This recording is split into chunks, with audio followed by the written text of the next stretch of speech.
Right to be Read podcast, episode number 14, the Book Magnet series, magnet number 3, the book blurb. You are listening to the Right to be Read podcast, and this is your host, Ani Alexander. Hello everyone and welcome to the Right to be Read podcast, the podcast that encourages and inspires writers. I'm your host, Ani Alexander, and before we reach the main topic of this episode, I would like to remind you that you can get 3 free ebooks that I have created for writers.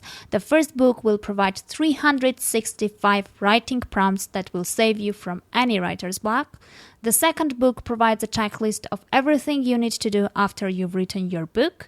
And in the third book, you will find out where to get professional covers that sell your book without breaking the bank. All you need to do is go to www.anialexander.com/free, Ani spelled A-N-I, and grab all the 3 books which are waiting for you there. Okay, let's get to the show now. This is the 3rd episode from the Book Magnet series.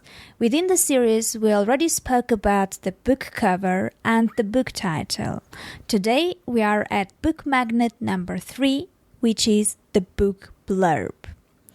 So, let's start from the very beginning. What is a book blurb anyway? A book blurb is the book description you find on the back of a book or online to describe a book's content. At basics, the blurb is a sales pitch. It's a selling tool. Everything in your blurb should be directed at making readers want the book, and preferably in exchange of money, of course. Let's make clear, not everyone reads the book blurb before purchasing the book, but many do. If they don't like your book cover and title, they might not even get to the point of reading the blurb to find out more. They will get to it only if your book cover and title are attractive enough. If not, most probably they won't be spending time reading your blurb anyway. That is why I have the blurb at the 3rd place of the Book Magnet series. The blurb helps potential readers understand whether that particular book is their piece of cake or not. Sometimes writing the book blurb is harder than writing the whole book itself. Why, you may ask? Well, because this is a different type of writing. Here we should talk about copywriting rather than creative writing, since, let me repeat here again, the blurb is your selling pitch. So, you can do the same as you did with the covers. Look at the bestsellers of your book category and read their blurbs and try to answer to the following questions. Do you notice any similarities? Do you get the general style? Do you feel what it should be like? I personally don't like very long blurbs, especially if they reveal too much of the story. Many authors include too much information in their book blurb. I mean, if you retell your book's story in a blurb, and I get to know almost everything, then what is left, right?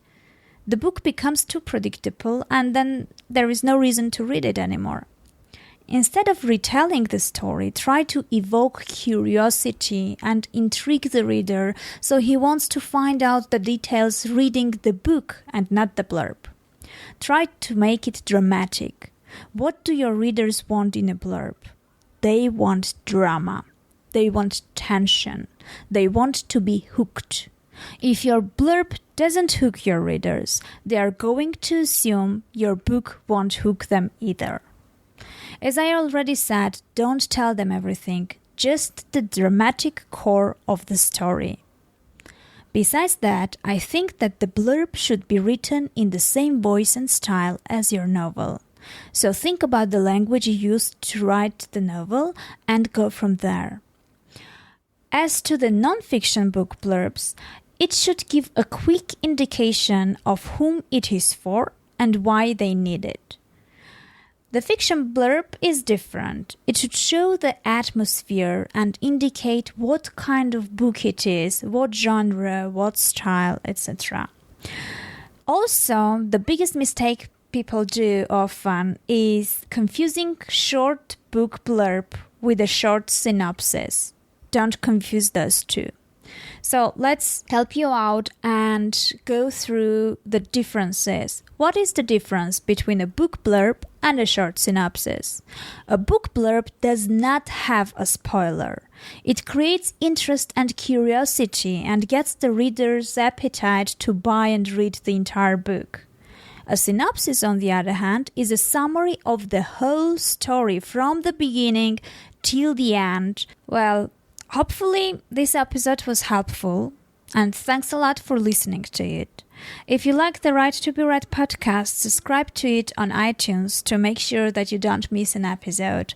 And if you'd like to help me out with growing the podcast, please leave a review on iTunes. Take care, and we'll meet in the next episode where I will be discussing the book magnet number 4, which is the book reviews. Take care and see you soon.